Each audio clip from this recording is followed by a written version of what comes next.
ہاں جی مسٹر فاروق صاحب السلام علیکم۔ وعلیکم السلام علیہ صاحب، کیا حال ہے؟ ٹھیک ہے؟ اللہ تعالیٰ کا بڑا احسان ہے، آپ سنائیں۔ جی الحمدللہ جی، اللہ تعالیٰ کا بڑا احسان، آپ کی دعائیں ہیں۔ علامہ صاحب دو تین سوال ہیں، جی ایک سوال کر لیں؟ جی جی علامہ صاحب، یہ جو تقیہ ہے اس کا قرآن پاک میں ذکر ہے کہیں؟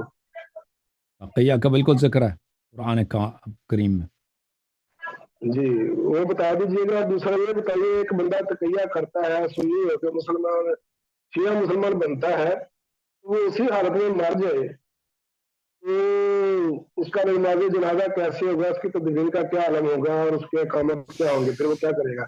مرنے کے بعد تو وہ کچھ ہی نہ کر سکتا۔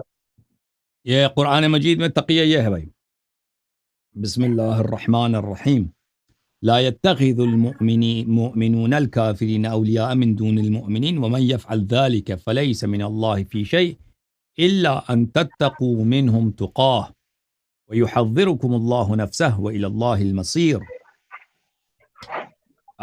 یہ آیہ جو ہے نا، میں نے جو پڑھی ہے سورہ آل عمران میں، آیہ نمبر 28 ہے، اس کا ترجمہ یہ ہے۔ جی مثلا میں آپ کو دکھاؤں طاہر قادری صاحب کا ترجمہ کیا ہے۔ مسلمانوں کو چاہیے کہ اہل ایمان کو چھوڑ کر کافروں کو دوست نہ بنائیں، اور جو کوئی ایسا کرے گا اس کے لیے اللہ کی دوستی سے کچھ نہیں ہوگا سوائے اس کے کہ تم ان کے شر سے بچنا چاہو، الا ان تتقوا منہم تقا، ان کے شر سے اگر بچنا چاہو تو ان کے ساتھ ظاہر میں دوستی کر سکتے ہو، ظاہر میں ان کے ساتھ جو ان کی باتیں کریں ان کے ساتھ کر سکتے ہو۔ اچھا، یہ کتاب بخاری چاپ دار احیاء تراث العربی سنہ 2001 میں چھپی ہے۔ ملاحظہ فرمائیں یہ کتاب الاکراہ، مجبور کرنے کا، کسی کو مجبور کیا جائے، اس کے ذیل میں سورہ نحل کے آیہ نمبر 106، الا من اکرہ وقلبہ مطمئن بالایمان ولكن من شرح بالكفر صدرا فعليهم غضب من الله ولهم عذاب علیم۔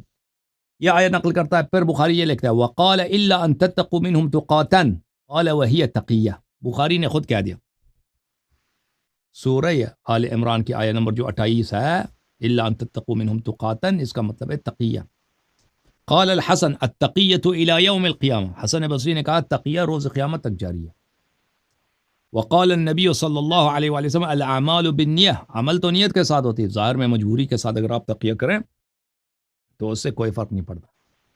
تو میں آپ کی خدمت میں عرض کروں کہ اس آیت جو ہے نا، آیہ یہ سورہ آل عمران آیہ نمبر 28، اس کو بہت سارے لوگوں نے الا ان تتقوا منہم تقیۃ، لفظ تقیہ کے ساتھ تلاوت کیا، یہ خود قراءات میں سے۔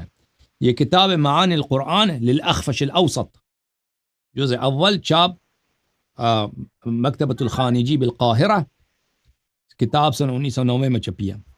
ملاحظہ فرمائی یہاں پر صفحہ نمبر ہے 214، الا ان تتقوا منہم تقیہ وقال بعضهم تقاتا وکل عربی، دونوں کا مطلب یہ ہے کہ چاہے تقیتاً، جو بعض قرآن ہے تقیتاً، جیسے قرآن میں اختلاف ہے نا، میں نے عرض کیا نا، قرآن وہ جی جی عثمان نے جو 7 نسخے بنائے تھے نا، ان میں آپس میں اختلاف تھا، تقاتن یا تقیتاً، بعض نے تقیہ پڑھی ہے، وہ یا تقاتن، دونوں ایک ہی لفظ کا مطلب ایک ہی ہے، ٹھیک ہے نا۔ اچھا، تو یہ قرآن میں تقیہ کا ذکر۔ اب جو اللہ تعالیٰ، آپ نے پوچھا کہ جو شخص مرے گا، ایک انسان اپنی جانب سے وہ محنت کرے، ٹھیک ہے نا، اپنی جانب سے وہ اپنے طریقے کو صحیح کرے، لیکن اس کے مرنے کے بعد اگر اس کو لوگ دفن نہیں کرتے شیعہ وہاں پہ، اس کو وہ کر سکتا ہے کہ مثلا کیا کرے، وصیت کر دے کہ میں مرنے کے بعد بھئی اپنے شیعہ بھائیوں کو وصیت کہ مجھے اس طرح سے غسل دو۔ اگر نہیں کر سکتا تو اللہ تعالیٰ جو ہے، بھلے اللہ تعالیٰ معاف کرنے والا ہے۔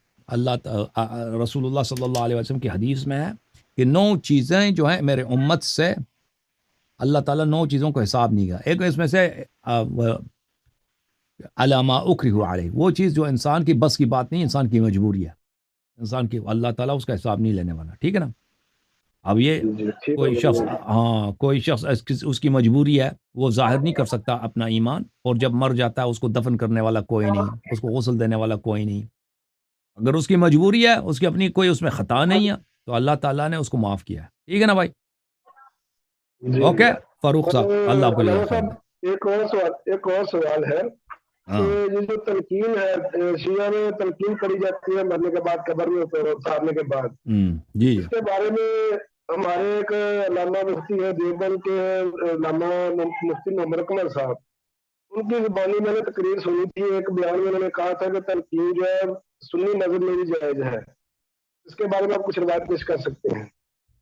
جماعت عمریہ کا مجھے نہیں معلوم کہ وہ تلقین کرتے ہیں نہیں کرتے، بہرحال ہمارے ہاں اس کی حدیث ہے، ٹھیک ہے نا؟ چلو ٹھیک ہے جی، ٹھیک ہے، بہت شکریہ علامہ اوکے، صاحب، بہت اچھا کام تھینک کر یو رہے سر، ہیں، اللہ اور آپ کو جزاک خیر۔ میں دوبارہ انشاءاللہ آپ سے سوال کروں گا اوکے انشاءاللہ۔